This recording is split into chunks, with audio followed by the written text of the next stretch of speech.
लोकशाहीमध्ये नागरिकांचा मताचा अधिकार हा सर्वोच्च आहे, किंबहुना तो लोकशाहीचा पाया आहे. मित्रांनो नमस्कार. माननीय सर्वोच्च न्यायालयाने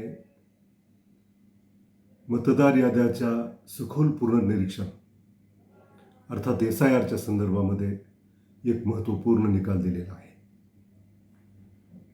बिहार आणि पश्चिम बंगालमध्ये निवडणुकीच्या तोंडावर मतदार याद्यांचे पुनर्निरीक्षण करण्यात आले.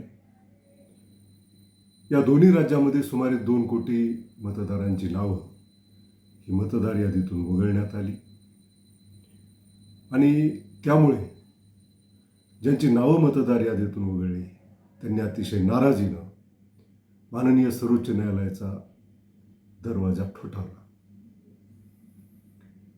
निवडणूक आयोगानं SIRची राबवलेली प्रक्रिया वैध आहे की अवैध याच बाबीचा विचार हा निकाल देताना सर्वोच्च न्यायालयानं केला.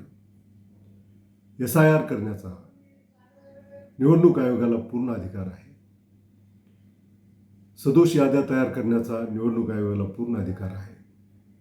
हे माननीय सर्वोच्च न्यायालयाच्या निकालातील बाब वादातीत आहे. त्याबद्दल कुणाचंही दुमत नाही. परंतु लोकशाहीमध्ये नागरिकांचा मताचा अधिकार हा सर्वोच्च आहे, किंबहुना तो लोकशाहीचा पाया आहे. त्यामुळे एकही वैध मतदार मतदानापासून वंचित राहणं हे लोकशाही व्यवस्थेसाठी अतिशय धोकादायक आहे.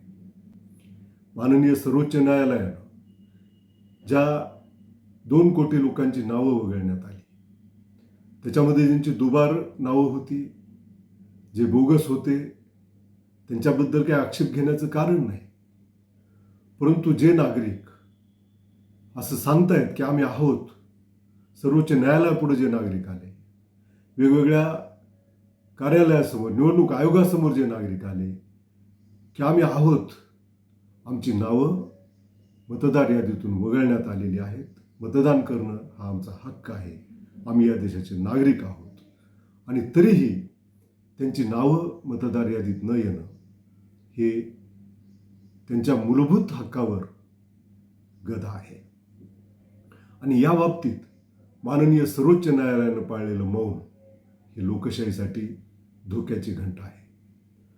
खरं म्हणजे लोकशाही व्यवस्थेचे 4 महत्त्वाचे खांब आहेत. एक कार्यकारी मंडळ, दुसरं माध्यमं, न्यायपालिका.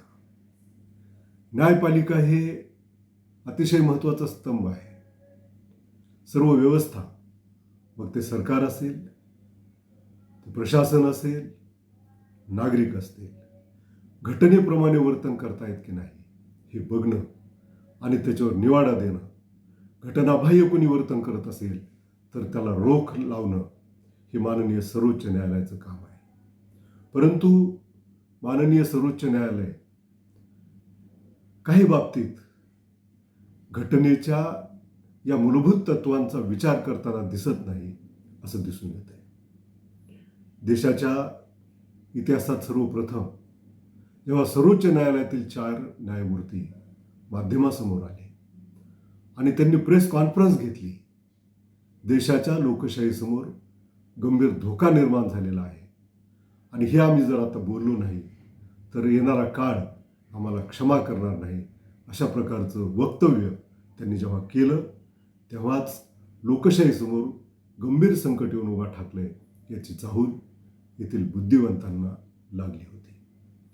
त्यानंतर अशा अनेक घटना या देशात घडत आहेत की ज्यामध्ये माननीय सर्वोच्च न्यायालयानं खंबीर भूमिका घेणं आवश्यक होतं. महाराष्ट्रामध्ये उद्धव ठाकरे यांचं सरकार पाडण्यासाठी ज्या मार्गाचा अवलंब झाला आणि त्या अनुषंगानं माननीय सर्वोच्च न्यायालयामध्ये ज्या रिट पिटिशन झाल्या, तो खरं म्हणजे घटनात्मक मुद्दा होता. पूर्ण पीठानं किंवा मोठ्या खंडपीठात हा निर्णय होणं आवश्यक होतं. तो निर्णय तातडीनं होणं आवश्यक होतं. त्याची सुनावणी झालीही, परंतु त्याचा निकाल देताना त्याबाबत घेतलेल्या भूमिका, मग गव्हर्नरनं घेतलेली भूमिका ही चुकीची आहे. सर्वोच्च न्यायालयाचे निरीक्षण आहेत. तत्कालीन महाराष्ट्राचे राज्यपाल भगतसिंग कोश्यारी यांचे निर्णय हे चुकीचे आहेत. त्याच्यानंतर जो प्रतोद आहे पक्षाचा, त्याचे आदेश चुकीचे आहेत, प्रतोद चुकीचा आहे, सगळंच चुकीचं आहे. मग सरकार कसं काय टिकलं? त्यामुळे घटनात्मक बाबीचा विचार करता ताबडतोब ते सरकार बनताना जर घटनात्मक बाबीचं पालन झालेलं नसेल, चुकीच्या गोष्टी केलेल्या असेल, तर ते सरकार बरखास्त केलं पाहिजे ही जनतेची अपेक्षा होती, ती घटनेची अपेक्षा होती. परंतु त्या ठिकाणी कचखाऊ भूमिका माननीय सर्वोच्च न्यायालयानं घेतल्याची जनतेची भावना आहे. तसाच प्रकार किंबहुना त्यापेक्षाही भयानक प्रकार SIRच्या माध्यमातून झालेल्या निर्णयात घेतलेला दिसतोय. मतदानाचा अधिकार हा मूलभूत अधिकार असताना सर्वोच्च न्यायालय त्याबाबत अवाक्षरही बोलत नाही. पश्चिम बंगालमध्ये तर 29 लाख लोकांना मतदानापासून वंचित ठेवण्यात आलं. आणि त्या बाबतीत काय भूमिका घेतली जाते? आता तुमची नावं नाहीत का? मग पुढच्या वेळेस मतदान करा.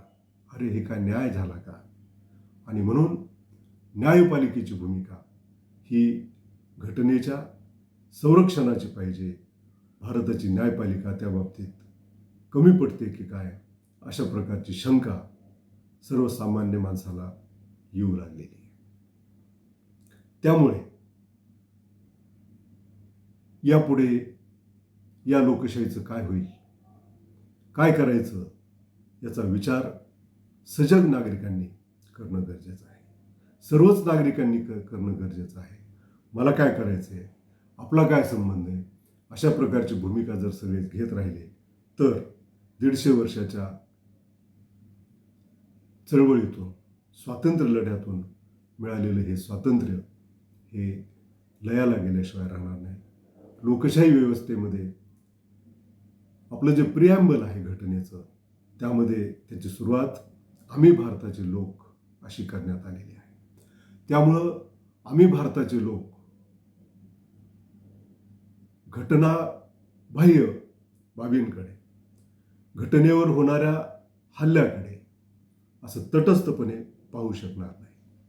कारण नागरिकांच्या मूलभूत हक्काचं रक्षण, त्यांना समानतेचा न्याय, ही जी तत्व आहेत, माणूस म्हणून जगण्याची हमी भारताची राज्यघटना ही देशाच्या सर्व नागरिकांना देते. ती घटना ही सर्व नागरिकांना अर्पण करण्यात आलेली आहे. हे आणखी भारताच्या राज्यघटनेचं सौंदर्य आहे.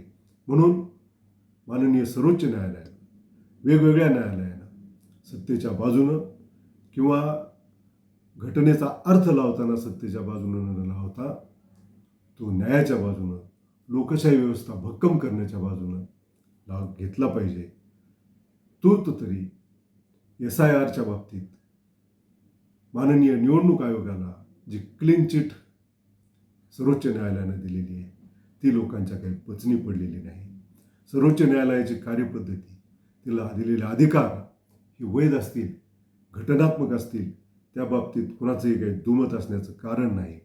परंतु कोट्यावधी नागरिकांचा मताचा अधिकार जो हिसकावून घेतला गेलेला आहे, त्याला मतापासून जे वंचित ठेवलेला आहे, तो त्या नागरिकांच्या वरचा हल्ला नसून लोकशाही व्यवस्थेवरचा हल्ला आहे.